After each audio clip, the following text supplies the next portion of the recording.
Hello and welcome to Study IQ. Study IQ के इस video में मैं मई महीने के बैंकिंग अवेयरनेस का दूसरा भाग आप तक लेकर आऊंगा। इससे पहले मैंने मई 2017 का बैंकिंग अवेयरनेस का पहला पार्ट ऑलरेडी अपलोड कर दिया था 2 दिन पहले। ये है भाग 2। तो पार्ट 1 में मैंने कवर किए थे सारे बैंक्स जो इंपॉर्टेंट हैं और उनमें क्या चल रहा है, वो सारा जनरली पार्ट 1 में कवर किया था। बहुत सारी और भी चीज़ें कवर की थी, जैसे asset reconstruction company, non performing asset वगैरह। पार्ट 2 में मैं थोड़ी सी फैक्चुअल चीज़ें ज़्यादा कवर करूंगा, यानी कि जो फैक्ट पार्ट 1 था वो कंसेप्चुअल ज़्यादा था, कंसेप्ट ज़्यादा थे। पार्ट 2 में फैक्चुअल इन्फॉर्मेशन ज़्यादा होगी और इसी के साथ पूरा 31 मई तक का बैंकिंग अवेयरनेस खत्म हो जाएगा। ये 2 वीडियोस के अंदर पहला वीडियो 1 घंटे का था और ये वीडियो लगभग 30 मिनट का होगा। और हमारे अगर आप कोई भी पेन ड्राइव कोर्स खरीदना चाहते हैं जैसे IBPS PO या RBI ग्रेड बी, तो ये नंबर आपको डायल करना होगा 7291059476 या फिर 9580048004। सबसे पहले भारत के अंदर मोबाइल कांग्रेस की बात करते हैं। देखिए, मोबाइल कांग्रेस होती है जहाँ पे बहुत सारी कंपनी, बड़ी बड़ी दुनिया की कंपनी मिलती हैं और डिजिटल एनवायरनमेंट को प्रोपेगेट करती हैं। तो भारत के पास कोई भी दुनिया की जो दूसरी मोबाइल कांग्रेस होती हैं उनको मैच करने के लिए नहीं है। तो भारत अपनी खुद की मोबाइल कांग्रेस करेगा सितंबर 27 से 29 2017 इस साल होगी, अब से लगभग 3 महीने के बाद। और इसका एक ही पर्पस होगा और वो ये कि हम टेलीकॉम सेक्टर में और मैन्युफैक्चरिंग सेक्टर के अंदर हम कैसे इन्वेस्टमेंट को अट्रैक्ट कर सकते हैं, यानी दुनिया की जो बाकी कंपनियां हैं उन्हें ये कह सकते हैं कि भारत में आके आप इन्वेस्ट करो टेलीकॉम और मैन्युफैक्चरिंग सेक्टर के अंदर। ये अनाउंसमेंट करी हमारे जो मिनिस्टर ऑफ कम्युनिकेशन है, minister of communication Manoj Sinha.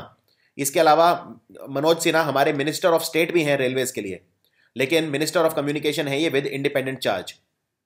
और भारत में कोई भी फ्लैगशिप इवेंट इस तरह का नहीं होता, इसलिए एक तरह का एक खालीपन हम महसूस करते थे, वैक्यूम था। जैसे फॉर एग्जांपल अगर आप पश्चिमी देशों की बात करें तो वहां पे बार्सिलोना के अंदर होता है मोबाइल वर्ल्ड कांग्रेस, जो इस साल ऑलरेडी हो चुका है। और अगर हम ईस्टर्न कंट्री की बात करें तो शंघाई में होता है मोबाइल वर्ल्ड कांग्रेस। तो भारत के पास अपना खुद का मोबाइल वर्ल्ड कांग्रेस होना चाहिए टेलीकॉम सेक्टर को बढ़ावा देने के लिए और डिजिटल को बढ़ावा देने के लिए। तो अब हम करेंगे अपना खुद का 27 से 29 सितंबर तक। अब रिजर्व बैंक ऑफ इंडिया ने यह अनाउंस करा है कि वो ₹1 का नोट दोबारा छापेगा। अब मैं आपको इसके बारे में बताता हूं, ये काफी इंपॉर्टेंट है। ₹1 का जो नोट होता है ये दोबारा छापना शुरू करेगा रिजर्व बैंक ऑफ इंडिया। कब शुरू करेगा ऐसा नहीं बताया है, एग्जैक्ट डेट नहीं बताई है, लेकिन नोटिफिकेशन आ गया है, सर्कुलर आ गया है। एक बात और, जो नोट है ये कॉइनेज एक्ट 2011 के तहत प्रिंट करता है reserve bank of India, coinage act of 2011। और जो एक बात याद रखिए, ये कोई डीमोनेटाइजेशन नहीं है, जो पुराने नोट थे वो चलते ही रहेंगे। इसके अलावा नए नोट आएंगे क्योंकि जो सर्कुलेशन में करेंसी है वो काफ़ी कम हो गई है और जो ऑलरेडी नोट हैं वो भी चलते रहेंगे। एक और बात, ₹1 का नोट जो होता है ये एकमात्र ऐसा नोट होता है जो डायरेक्टली गवर्नमेंट ऑफ इंडिया छापती है, इसे रिजर्व बैंक ऑफ इंडिया नहीं छापता है। बाकी जितने भी नोट हैं, चाहे 50 का नोट है, चाहे 100 का नोट है, 500, 1000, किसी का भी नोट है, 1000 का तो खैर नहीं आता, अब डिमोनेटाइज हो चुका है, लेकिन 2000 का आता है। तो ये जो सारे नोट होते हैं ये सब रिजर्व बैंक ऑफ इंडिया छापता है, लेकिन ₹1 का जो नोट होता है वो डायरेक्टली गवर्नमेंट ऑफ इंडिया छापती है, ये भी याद रखिए। इसीलिए ₹1 के नोट पे रिजर्व बैंक ऑफ इंडिया के गवर्नर के साइन नहीं होते, उस पर साइन होते हैं जो हमारा फाइनेंस सेक्रेटरी होता है उसके। तो फाइनेंस सेक्रेटरी के साइन होते हैं ₹1 के नोट पे, secretary in the ministry of finance. और जो बाकी सारे नोट होते हैं उन पे साइन होते हैं रिजर्व बैंक ऑफ इंडिया के गवर्नर के, यानी उर्जित पटेल के साइन अभी इस पे मिलेंगे आपको। कोई भी नोट आप ले लीजिए ₹1 के अलावा। अब जो ₹1 का नोट होगा उस पर क्या क्या होगा, तो उस पर 2 तरह के कलर होंगे। एक तो होगा पिंक, तो पिंक वैसे ही काफ़ी अच्छा चल रहा है, ₹2000 का जो नोट है उसमें भी काफ़ी पॉपुलर है पिंक। और दूसरा ग्रीन, ये 2 कलर होंगे ऑब्वर्स और रिवर्स में, यानी आगे पीछे। और इसमें कुछ और कलर होंगे लेकिन मेनली जो कलर स्कीम होगी वो होगी पिंक और ग्रीन। इसके अलावा नोट के ऊपर इस बार फर्क इतना है कि फाइनेंस सेक्रेटरी के साइन ना होकर इकोनॉमिक अफेयर सेक्रेटरी के साइन होंगे। तो जो हमारे इकोनॉमिक अफेयर सेक्रेटरी हैं इस वक्त वो हैं शक्तिकांत दास, लेकिन कल ही शक्तिकांत दास रिटायर हो गए हैं और इनकी जगह ली है मिस्टर तपन रे ने। तो मिस्टर तपन रे का अब जो नोटिफिकेशन है उसके हिसाब से तपन रे के साइन होने चाहिए यहाँ पे, क्योंकि इस बार जो ₹1 पे साइन होंगे वो इकोनॉमिक अफेयर सेक्रेटरी के होंगे, ना कि फाइनेंस सेक्रेटरी के। हमारे फाइनेंस सेक्रेटरी हैं अशोक लवासा और इन पे लिखा होगा गवर्नमेंट ऑफ इंडिया और भारत सरकार, मतलब हिंदी और इंग्लिश दोनों में होगा। इसके अलावा इसके ऊपर जो 1 रुपए का सिक्का आता है उसका रेप्लिका भी छपा हुआ होगा और रुपी का सिंबल होगा। तो ये रुपी का सिंबल आपको पता ही है हमारा। और इसके अलावा सत्यमेव जयते भी लिखा होगा इसके ऊपर। तो ये सारी चीजें होंगी इसके ऊपर। एक और इंपॉर्टेंट चीज इसके ऊपर होगी और वो ये कि हमारा जो महाराष्ट्र के अंदर ऑयल एक्सप्लोरेशन प्लेटफॉर्म है, यानी कि जब हम जो तेल के कुएं हैं उनमें से तेल निकालते हैं तो उसका जो प्लेटफॉर्म है उसे बोलते हैं सागर सम्राट। तो इसके ऊपर सागर सम्राट की फोटो भी होगी और इनसेट लेटर होगा इसके अंदर, कैपिटल के अंदर एल, कैपिटल एल होगा जो इस नोट के ऊपर छपा रहेगा। इसके अलावा अशोक का स्तंभ होगा, अशोक स्तंभ, हिडन नंबर 1 होगा और हिडन वर्ड भारत जो प्रिंट होगा इस नोट के ऊपर। तो ये सारी चीजें आप याद रख सकते हैं कि 1 रुपए का जो नया नोट आने वाला है इसके ऊपर क्या क्या होगा। याद रखिए 2017 के अंदर ही आएगा, एकदम एग्जैक्ट डेट नहीं दी है कि कब आएगा। इस नोट की डायमेंशन कितनी होगी? इस नोट की डायमेंशन होगी 9.7 बाय 8.3। तो अब जो वो नए जो 500 और 2000 के नोट आए थे उनकी डायमेंशन भी एग्जाम में पूछ रहे थे, तो हो सकता है इसकी भी पूछ लें। 9.7 बाय 8.3 सेंटीमीटर है ये। और एक बात याद रखिए, मैं आपको इसका थोड़ा इतिहास भी बताऊंगा। जनवरी 2015 में सरकार ने 1 रुपए का जो नोट है वो छापना शुरू किया था, क्योंकि जो 1 रुपए के सिक्के हैं वो कम हो गए थे, इसीलिए जनवरी 2015 में। और उसके बाद डायरेक्टली अब अनाउंस करा इन्होंने। और जो 1 रुपए का जो नोट छापा जाएगा इसकी जो लागत आएगी छापने की वो 94 पैसे आएगी 1 रुपए की। और जो 1 रुपए का कॉइन जो सिक्का होता है उसकी लागत होती है 70 पैसे। तो ये याद रखिए, यानी कि जो नोट है चाहे वो कागज का है वो छापना ज्यादा महंगा पड़ता है, लेकिन जो सिक्का है वो रिलेटिवली उसे बनाना सस्ता पड़ता है। तो 1 रुपए का जो नोट सरकार छापती है उसमें उसका खर्चा आएगा नए वाले का, अब जो बनाएगी 94 पैसा, और जो कॉइन है उसके लिए 70 पैसा। अब मैं आपको 1 रुपए का नोट का इतिहास बताता हूं। तो 1 रुपए का नोट काफी पॉपुलर था, चलन में था, काफी प्रचलित था। पर फिर क्या हुआ, 1 रुपए का नोट छापना बंद कर दिया सरकार ने 1994 में। और वो इसीलिए क्योंकि नोट को छापने में ज्यादा खर्चा आ जाता था बजाय जो नोट की वैल्यू थी उसके मुकाबले, और दूसरा जो कॉइन था उसे छापना सस्ता पड़ जाता था। तो इसीलिए सरकार ने 1994 में बंद कर दिया था। और 1995 में यानी अगले ही साल सरकार ने 2 रुपए के सिक्के और 5 रुपए के 2 रुपए और 5 रुपए के नोट भी बंद कर दिए थे। और ये इसलिए बंद किए थे जिससे बड़े डिनोमिनेशन के नोट छापे जा सकें, 10 रुपए के, 20 रुपए के। तो जो हमारी प्रिंटिंग फैसिलिटी थी वो लिमिटेड थी उस वक्त, तो सरकार ने कहा कि आप 2 रुपए के और 5 रुपए के नोट छापना भी बंद कर दो। यानी कि 1994 से लेके अब तक, याद रखिए बीच में जनवरी 2015 में सरकार ने कुछ छापे थे 1 रुपए के नोट, लेकिन अगर मैं बात करूं, अगर मैं इसको हटा दूं तो अब लगभग 2017 चल रहा है। यानी जो हम हमारे बाजारों में या जो भी हम यूज करते हैं 1 रुपए के नोट वो इतने पुराने हैं, 1994 में छापे गए थे तब बंद कर दिए थे। और जो 2 रुपए और 5 रुपए के नोट हैं ये 1995 में बंद कर दिए थे सरकार ने छापने। लेकिन ये अभी भी चल रहे हैं, दे आर स्टिल लीगल, इनको डीमोनेटाइज नहीं किया गया है या इनका विमुद्रीकरण नहीं किया गया है, इनको बंद नहीं किया गया है। तो 1 रुपए के, 2 रुपए के और 5 रुपए के अभी भी चल रहे हैं। और जो हमारा 2000 रुपए का नोट है इस पे ये पूछ लेते हैं कि इस पे क्या छपा है। जैसे अभी 1 रुपए का जो नोट आ रहा है उस पे जो हमारा प्लेटफॉर्म है ऑयल एक्सप्लोरेशन प्लेटफॉर्म सागर सम्राट वो छपेगा। तो 2000 रुपए का जो नोट है उस पे मंगलयान छपा हुआ है। मंगलयान है हमारा जो मंगल ग्रह पे भेजने के लिए जो हमारा शटल है उसको बोलते हैं मंगलयान। तो ये मंगलयान का फोटो है 2000 रुपए के नोट पे। और याद रखिए इस पे 7 ये जो लाइन है स्लांटिंग लाइन यहाँ देख सकते हैं आप, दृष्टिहीनों के लिए। तो जो छू के दृष्टिहीन बता सकते हैं कि ये कितने रुपए का नोट है, तो इसके लिए यहाँ पे 7 लाइनें छपी हुई हैं। ये यहाँ पे 1 2 3 4 5 6 7 ये। चलिए आगे बढ़ते हैं। और ये देखिए ये उर्जित पटेल लिखा भी है यहाँ पे। मैं ये देखिए उर्जित आर पटेल, हिंदी और इंग्लिश दोनों में। ये 2000 रुपए का। और जो 500 रुपए का नया वाला नोट है उस पे किसका फोटो है? उस पे लाल किले का फोटो है, लाल किले का। और 500 रुपए वाले नोट पे ये 5 लाइनें हैं यहाँ पे। जैसे 2000 रुपए का जो नोट था उस पे 7 लाइनें थी दृष्टिहीनों के लिए, यहाँ पे ये 5 लाइनें। You can see here 5 lines. चलिए अब बात करते हैं DIPP की, यानी department of industrial policy and promotion. देखिए department of industrial policy and promotion जो है, अभी आपको ये बताता हूं, हमारा जो होम मिनिस्ट्री है, गृह मंत्रालय जो है वो काफी बिजी चल रहा है। पिछले कुछ टाइम से जो भी हमारे डिफेंस से रिलेटेड डिफेंस मैन्युफैक्चरिंग होती थी, डिफेंस मैन्युफैक्चरिंग का मतलब ये है हमारा जो देश का सुरक्षा विभाग है या डिफेंस है, उसमें जो भी चीजें बनती थी, मैन्युफैक्चर होती थी, उसके लिए जो लाइसेंस होते थे वो कौन देता था? Home ministry. पिछले कुछ समय से, पहले डीआईपीपी ही देता था, department of industrial policy and promotion ही देता था डिफेंस मैन्युफैक्चरिंग के लाइसेंस, लेकिन पिछले कुछ महीनों से जो होम मिनिस्ट्री है उसने वो अपने अधीन ले लिया था, तो सारे होम मिनिस्ट्री दे रही थी। लेकिन अब हमारी होम मिनिस्ट्री बहुत बिजी हो गई है, तो अब जो डिफेंस के जो लाइसेंस है दोबारा डीआईपीपी देगा, ये अनाउंस हुआ है। और पिछले कुछ महीनों से होम मिनिस्ट्री दे रहा था। और डीआईपीपी जो है ये हमारे कॉमर्स और इंडस्ट्री मिनिस्ट्री के अंडर काम करता है, जो और हमारी कॉमर्स मिनिस्टर हैं कॉमर्स और इंडस्ट्री की निर्मला सीतारमन। निर्मला सीतारमन है हमारी commerce and industry minister, DIPP इसके अंडर काम करता है। और डीआईपीपी का काम बेसिकली ये होता है कि ये पॉलिसी बनाता है जिससे देश के अंदर फॉरेन इन्वेस्टमेंट आए और मैन्युफैक्चरिंग इंडस्ट्रीज को भी बढ़ावा मिले। डीआईपीपी जो है सबसे पहले 1995 में बना था, फिर इसको 2000 साल में यानी लगभग 5 साल बाद रिकॉन्स्टिट्यूट किया गया था, और फिर इसे डिपार्टमेंट ऑफ इंडस्ट्रियल डेवलपमेंट के साथ मर्ज कर दिया गया था। तो अब इसको बोलते हैं हम department of industrial policy and promotion. तो अगर क्वेश्चन आए कि डिफेंस के लाइसेंस कौन देगा, तो आंसर है डीआईपीपी देगा। और जो डीआईपीपी जो ये लाइसेंस दे रहा है, इसमें एक चीज और याद रखिए कि स्टार्टअप इंडिया जो शुरू हुआ था, प्रधानमंत्री मोदी ने करा था स्टार्टअप इंडिया, जिससे हमारे जो स्टार्टअप्स हैं वो बूस्ट हों। तो स्टार्टअप होता क्या है, पहले तो मैं आपको ये बताता हूँ। स्टार्टअप इतना हम बोलते हैं, स्टार्टअप, नया स्टार्टअप, कोई भी नया बिजनेस होता है हम उसको स्टार्टअप बोलते हैं, लेकिन इसकी एक डेफिनेशन है, उस डेफिनेशन के अंदर फिट होना पड़ता है।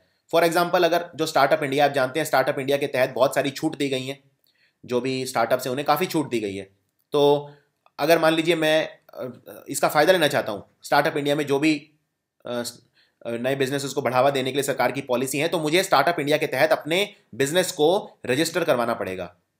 तो स्टार्टअप इंडिया में स्टार्टअप की जो डेफिनेशन है वो बदल दी गई है, और वो मैं आपको बताऊंगा क्या बदल दी गई है और उसमें क्या क्या और ज़्यादा लिबरल कर दी गई है पॉलिसी, क्योंकि भारत में जो स्टार्टअप्स हैं उतने ज़्यादा प्रमोट हो नहीं रहे जितना सोचा था, लेकिन फिर भी काफ़ी स्टार्टअप्स आ रहे हैं। तो इसमें जो सबसे पहले तो ये याद रखिए कि ये जो स्टार्टअप इंडिया प्रोग्राम है स्टार्ट कब हुआ था? 16 जनवरी 2016 को नरेंद्र मोदी जी ने ये स्टार्ट किया था, जिससे हमारे देश में स्टार्टअप्स को बढ़ावा मिल सके और हमारी इकोनॉमिक ग्रोथ इससे ज़्यादा होगी, हम लार्ज स्केल एम्प्लॉयमेंट अपॉर्चुनिटी भी जनरेट कर सकेंगे। और स्टार्टअप्स नहीं होंगे अगर, तो उसका नुकसान ये होगा कि वेल्थ क्रिएशन नहीं होगा।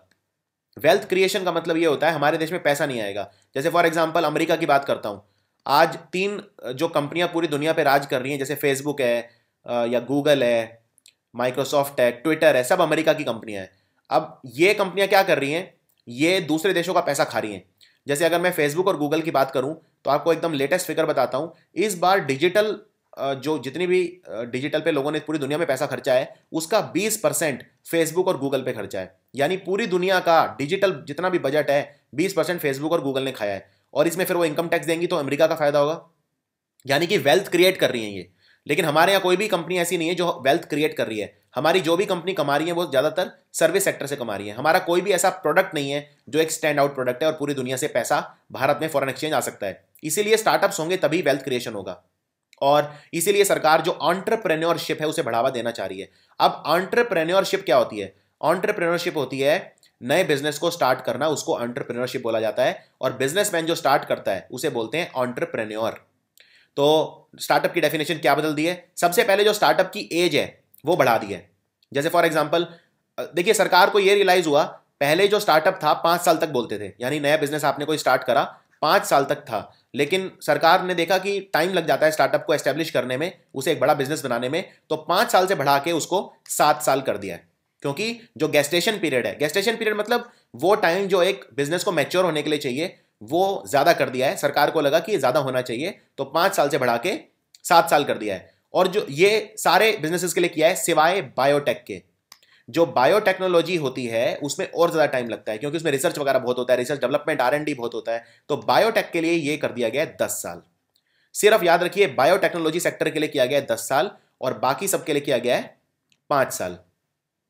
सो जिस दिन आपने अपना स्टार्टअप रजिस्टर करवाया है, आपने फॉर्म वगैरह भरे हैं, उससे लेके आपको 10 साल तक अब उसको स्टार्टअप कहलाएगा। वो उसकी जो एज है स्टार्टअप की 10 साल होगी अगर बायोटेक सेक्टर है, और नॉर्मल है तो 7 साल। दूसरा, अब आपको स्टार्टअप में कोई लेटर ऑफ रिकमेंडेशन नहीं चाहिए, कोई LOR नहीं चाहिए जिससे आप कोई टैक्स बेनिफिट ले सकें, या उसके लिए कोई आपको लेटर ऑफ रिकमेंडेशन की ज़रूरत नहीं है किसी भी इनक्यूबेटर या इंडस्ट्री एसोसिएशन से। ये भी एक थोड़ा सा लिबरल करा इसे, जिससे स्टार्टअप्स को और मजबूती मिले। उसके अलावा जो डेफिनेशन है उसको थोड़ा सा बड़ा कर दिया गया है, जैसे स्केलेबिलिटी ऑफ बिजनेस मॉडल और पोटेंशियल ऑफ एम्प्लॉयमेंट जनरेशन और वेल्थ क्रिएशन कितना है, वो इसमें डाल दिया गया है। क्योंकि स्टार्टअप के जो हैं ये 3-4 चीज़ें बहुत इंपॉर्टेंट होती हैं। एक तो मैंने बताया वेल्थ क्रिएशन, कि वो स्टार्टअप कितना पैसा जनरेट कर पाएगा, कितनी जॉब्स दे पाएगा, और कितना स्केलेबल है। स्केलेबल मतलब अभी तो छोटा है स्टार्टअप, लेकिन वो कितना बड़ा हो सकता है, उसकी पोटेंशियल कितनी है, ये सारे फैक्टर भी कंसिडर किए जाएंगे। अब आते हैं किसी अगली बैंकिंग अवेयरनेस की न्यूज़ पे। ये बेसिकली फाइनेंस अवेयरनेस की न्यूज़ है। तो अगर बात करें भारत का सबसे वैल्यूएबल ब्रांड कौन सा है, तो वो है टाटा। टाटा, जब मैं टाटा की बात कर रहा हूँ मतलब टाटा सन्स जो कंपनी है, जिसके टाटा सन्स के जो चेयरमैन है वो हैं एन चंद्रशेखरन, जो पहले टीसीएस कंपनी के चेयरमैन थे। तो जब साइरस मिस्त्री को हटाया था तो उसके बाद बनाया था एन चंद्रशेखरन को। तो टाटा जो है ये सबसे वैल्यूएबल ब्रांड है, और इसकी बहुत सारी कंपनी है, टाटा स्टील, टाटा मोटर, टाटा बहुत कुछ है इसका। तो ये रिपोर्ट दी है ब्रांड फाइनेंस ने, इनकी 2017 की रिपोर्ट है। इसमें भारत के जो 100 सबसे वैल्यूएबल ब्रांड हैं वो बताए गए हैं। तो टाटा ग्रुप की जो वैल्यू है वो लगाई गई है लगभग $13.1 बिलियन। आप इसको बोल सकते हैं लगभग 85,000 करोड़ रुपए। और इस रिपोर्ट के हिसाब से भारत का नंबर 1 ब्रांड है मोस्ट वैल्यूएबल। याद रखिए, मोस्ट वैल्यूएबल और मोस्ट पावरफुल में फर्क होता है। तो क्वेश्चन अगर आए मोस्ट पावरफुल, तो आंसर है आईटीसी। आईटीसी कंपनी के जो फाउंडर हैं उनका नाम है वाईसी देवेश्वर। और इंडियन टोबैको कंपनी, खैर अभी ये सिर्फ सिगरेट्स नहीं बनाती, बहुत कुछ इनके प्रोडक्ट हैं। एफएमसीजी बिजनेस में भी है, जो आप आशीर्वाद आटा खाते हैं वो सब ये इसी कंपनी का आता है। आईटीसी, सनफीस्ट बिस्किट वगैरह हैं वो सब इनके हैं, यानी एफएमसीजी बिजनेस भी है। होटल वगैरह भी बहुत है आईटीसी के, आईटीसी मौर्या, आईटीसी शेरेटन वगैरह, और सिगरेट वगैरह भी बनाती है। तो आईटीसी कंपनी सबसे पावरफुल ब्रांड है भारत का, लेकिन सबसे वैल्यूएबल ब्रांड है टाटा। और इस रिपोर्ट के हिसाब से जो सेकंड कंपनी है वैल्यूएशन में वो है एयरटेल। एयरटेल की वैल्यूएशन है लगभग $7.7 बिलियन। और एलआईसी जो है भारत की सबसे बड़ी जो इंश्योरेंस कंपनी है, लाइफ इंश्योरेंस कॉर्पोरेशन, वो है थर्ड नंबर पे $6.8 बिलियन। चौथे नंबर पे है इन्फोसिस, $6.2 बिलियन। और स्टेट बैंक ऑफ इंडिया है 5वें नंबर पे, $5.5 बिलियन। तो ये है भारत के 5 सबसे valuable brand, Tata, Airtel, LIC, Infosys और स्टेट बैंक ऑफ इंडिया। और सबसे पावरफुल ब्रांड है आईटीसी। अब बात करते हैं भारत संचार निगम लिमिटेड, बीएसएनएल कंपनी जो है, ये बीएसएनएल, एमटीएनएल, ये हमारी सरकारी टेलीकॉम कंपनी है। तो टेलीकॉम जो सेक्टर होता है वो ओलिगोपोलिस्टिक मार्केट होती है। ओलिगोपोलिस्टिक मार्केट का मतलब ये होता है कि बहुत कम खिलाड़ी होते हैं इसके अंदर। जब भारत में ही देख लीजिए कितने खिलाड़ी हैं टेलीकॉम के अंदर, बहुत ही कम है। वोडाफोन हो गया, एयरटेल हो गया, जियो हो गया, ये सब हो गए, तो बहुत कम खिलाड़ी हैं। उसको बोलते हैं ओलिगोपोलिस्टिक मार्केट। जब खरीदार यानी बायर बहुत ज़्यादा होते हैं और सेलर बहुत कम होते हैं, उसको ओलिगोपोलिस्टिक मार्केट बोला जाता है। तो इसमें भारत संचार निगम लिमिटेड जो सरकारी टेलीकॉम कंपनी है, इसने एग्रीमेंट करा है फेसबुक के साथ और मोबीक्विक के साथ, मोबीक्विक और फेसबुक के साथ। तो क्यों किया है? तो बीएसएनएल फेसबुक का जो एक्सप्रेस वाईफाई प्रोग्राम है उसको फैसिलिटेट कर रही है। याद रखिए, फेसबुक ने सिर्फ बीएसएनएल के साथ ही नहीं किया है, फेसबुक ने एयरटेल के साथ भी किया टाई अप। तो ये याद रखिए, अपने एक्सप्रेस वाईफाई प्रोग्राम के लिए, जिसमें फेसबुक वाईफाई देगा और इसके लिए काफ़ी सारे हॉटस्पॉट भी लगा रहा है जगह जगह। तो बीएसएनएल जो है इसने डिज्नीलैंड के साथ भी एक एमओयू साइन किया है। तो 3 एमओयू हो गए, एक तो फेसबुक, एक मोबीक्विक और एक डिज्नीलैंड के साथ। डिज्नीलैंड के साथ मिलकर ये ऑनलाइन गेमिंग सर्विसेज प्रोवाइड करेगा अपने मोबाइल उपभोक्ताओं को, यानी जिनके पास बीएसएनएल का कनेक्शन है वो अब ऑनलाइन गेम खेलेंगे डिज्नीलैंड का। और जो मोबीक्विक के साथ क्यों कराए, फेसबुक के साथ कराए एक्सप्रेस वाईफाई के लिए, डिज्नीलैंड के साथ कराए ऑनलाइन गेमिंग के लिए, और मोबीक्विक के साथ इसलिए कराए क्योंकि मोबीक्विक क्या है, मोबाइल वॉलेट है, राइट। जैसे पेटीएम का मेन कॉम्पिटिटर कौन सा है, मोबीक्विक। तो जो मोबीक्विक है ये बीएसएनएल की मदद करेगा और ये दोनों मिलके एक बीएसएनएल का मोबाइल वॉलेट बनाएंगे। और फेसबुक का जो ये एक्सप्रेस वाईफाई है ये कमर्शियल इंडिया में लॉन्च हो गया है। वैसे बहुत सारे कंट्री में ऑलरेडी ये चल रहा है। तो भारत में अभी याद रखिए 4 स्टेट्स में लॉन्च हुआ है ये। इसमें टोटल 700 हॉटस्पॉट हैं और इसके लिए इसने एयरटेल के साथ भी टाई अप किया है और बीएसएनएल के साथ भी टाई अप किया है फेसबुक ने। मार्क जकरबर्ग इसके सीईओ हैं और अमेरिका की कंपनी है फेसबुक। और 700 हॉटस्पॉट जो है 4 स्टेट्स में होंगे इंडिया में, उत्तराखंड में होंगे, गुजरात में, राजस्थान में और मेघालय में। अब बात करते हैं, काफ़ी इंपॉर्टेंट टॉपिक है गुड्स एंड सर्विसेज टैक्स। इस पर बहुत कुछ आप ऑलरेडी पढ़ चुके होंगे, तो काम की चीज़ें बताऊंगा आपके एग्जाम के लिए, क्योंकि ये तो अनएंडिंग टॉपिक है एकदम बिल्कुल। तो इस पर आप ऑलरेडी बहुत कुछ पढ़ चुके हैं। इसका लेटेस्ट बताता हूँ जो करंट अफेयर के हिसाब से इंपॉर्टेंट है। तो हमारे जो रेवेन्यू सेक्रेटरी हैं वो हैं हसमुख अधिया, याद रखिए नाम इनका। ये है हमारे रेवेन्यू सेक्रेटरी। इन्होंने कहा है कि जो गुड्स एंड सर्विसेज टैक्स है ये एक तो इनडायरेक्ट टैक्स है, ये भी याद रख लीजिए। दो तरह के टैक्स होते हैं, डायरेक्ट टैक्स और इनडायरेक्ट टैक्स। तो ये इनडायरेक्ट टैक्स है।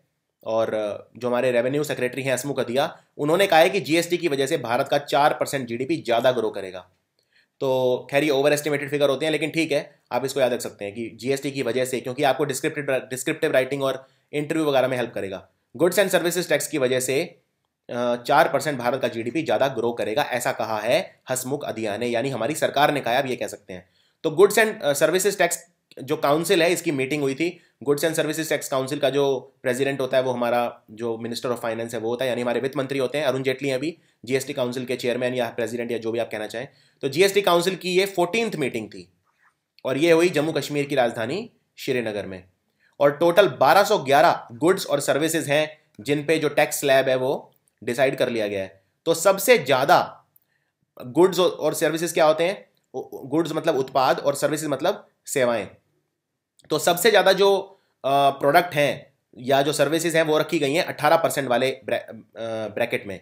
तो 43% गुड्स और सर्विसेज पे लगेगा 18% जीएसटी, 19% पे लगेगा 28%। तो सबसे ज़्यादा जो है वो 28 है, 17% पे लगेगा 12% और 14% गुड्स एंड सर्विसेज पे लगेगा 5%। और 7% ऐसे हैं, आप इनको अगर वो करेंगे, इनको जोड़ लीजिए तो ये जो समय ये आएगा 93% आएगा ये। तो बचे जो 7% ये एग्जाम्प्ट लिस्ट में है, मतलब इन पे कोई टैक्स नहीं लगेगा। जैसे दूध है, फल हैं, जो सीरियल्स हैं, जो अन्न खाद्यान्न है हमारे, उन पे नहीं लगेगा। तो ये एक और तरीका कहा जा रहा है जिससे हमारे जो सीरियल्स वगैरह हैं वो थोड़े सस्ते हो जाएंगे। तो ये मैं आपको पूरा एनालिसिस देता हूँ कि क्या सस्ता होगा क्या महंगा होगा। तो एक बार ये ढंग से देख लीजिए। 14% पे कितने हैं? 5%, मतलब 14% गुड्स एंड सर्विसेज जो है 1211 में। टोटल कितने पे डिसाइड किया उन्होंने? 1211 गुड्स एंड सर्विसेज पे डिसाइड किया है। 1211 के 14% गुड्स एंड सर्विसेज पे 5%, 17% गुड्स सर्विसेज पे 12, 19% पे 28 और सबसे ज़्यादा यानी सबसे ज़्यादा गुड्स एंड सर्विसेज 43% वो 18% ब्रैकेट के अंदर आएंगे। अब जैसे जो हाउस होल्ड आइटम है, जो शुगर है, टी है, कॉफ़ी है, ये सब इन पे 5% लगेगा। और जो सीरियल्स और मिल्क मैंने बताया जैसा कि वो एग्जेम्प्ट कर दिए गए हैं, तो दूध सस्ता हो जाएगा, सीरियल सस्ते हो जाएंगे। और जो मैन्युफैक्चर्ड गुड है उन पे 18% लगेगा। लग्जरी गाड़ियाँ महंगी हो जाएंगी, 28% जीएसटी लगे इन पे लगेगा। और इसके अलावा 15% सेस भी लगेगा। तो ये आप इसको ऐड कर सकते हैं दोनों को, 28% और 15%। तो ये टोटल हो गया 8 और 5 13 2 43%, यानी 43% टैक्स देना पड़ेगा आपको लग्जरी गाड़ियों के ऊपर, गुड्स एंड सर्विसेज टैक्स। तो बहुत महंगी हो जाएंगी, जो ऑलरेडी महंगी गाड़ियाँ हैं वो महंगी हो जाएंगी। और जो छोटी पेट्रोल की गाड़ियाँ हैं वो 28% जीएसटी लगेगा उन पर और 1% सेस लगेगा। तो टोटल 29% हो गया। और डीजल वालियों पे थोड़ा ज़्यादा लगेगा, 28% प्लस 3% सेस। तो कैपिटल गुड्स जो होते हैं, जो हमारे मैन्युफैक्चरिंग सेक्टर के की एसेट होते हैं, one of the key assets होते हैं, उन पे 28% लगेगा। अब एक चीज़ इंपॉर्टेंट है समझने वाली, जब जीएसटी लगेगा तो बाकी सारे टैक्स खत्म हो जाएंगे। जैसे एंटरटेनमेंट टैक्स है, बहुत सारे टैक्स हैं जो सब्ज्यूम हो जाएंगे। सब्ज्यूम का मतलब होता है, मतलब वो इसके अंदर समा जाएंगे, उसको बोलते हैं सब्ज्यूम होना। तो इससे हो सकता है कि हमारी जो स्टेट की सरकार है उसका थोड़ा नुकसान हो सके। तो स्टेट की जो सरकार है वो अपने खुद के टैक्स लगा सकती है, यानी स्टेट की जो पावर है टैक्स लगाने की उसको एबॉलिश नहीं किया गया है। जैसे मैं क्या आपको एग्जांपल देता हूँ, जो एंटरटेनमेंट टैक्स है वो नहीं लगेगा क्योंकि जीएसटी ने उसको भी सब्स्यूम कर लिया है। देखिए बहुत सारे जो इनडायरेक्ट टैक्सेस होते हैं, बहुत तरह के जो टैक्सेस होते हैं उनको हटा के एक ही टैक्स लाया जा रहा है, जीएसटी, राइट। तो उसमें हो सकता है कि जो स्टेट्स हैं उनका कुछ में नुकसान हो। जैसे एंटरटेनमेंट टैक्स होता है, काफ़ी ज़्यादा होता है, स्टेट उसे लगाती हैं। अब अगर जीएसटी आ गया तो वो आपका रेवेन्यू लॉस हो सकता है। और वैट है या ऑक्ट्रॉय, ये सारे जो टैक्स हैं अभी एबॉलिश हो रहे हैं क्योंकि इनको जीएसटी सब्स्यूम कर जाएगा। और जीएसटी को जब इम्प्लीमेंट करेंगे तो शुरू में एकदम से देखा गया है बाकी कंट्रीज़ में भी, जब इस तरह का कोई टैक्स आया तो शुरू में हमेशा रेवेन्यू कलेक्शन कम होता है। तो इसीलिए एक जीएसटी कंपनसेशन सेस लगाया जा रहा है लग्जरी आइटम के ऊपर और सिन गुड्स के ऊपर। जैसे जैसे जो टोबैको है, तंबाकू है, शुरू के 5 साल के लिए। और ये जो जीएसटी कंपनसेशन सेस इकट्ठा हो जाएगा सारा, ये स्टेट्स को जो उनका नुकसान होगा या जीएसटी कंपनसेशन जो लॉस होगा उसकी भरपाई करेगा।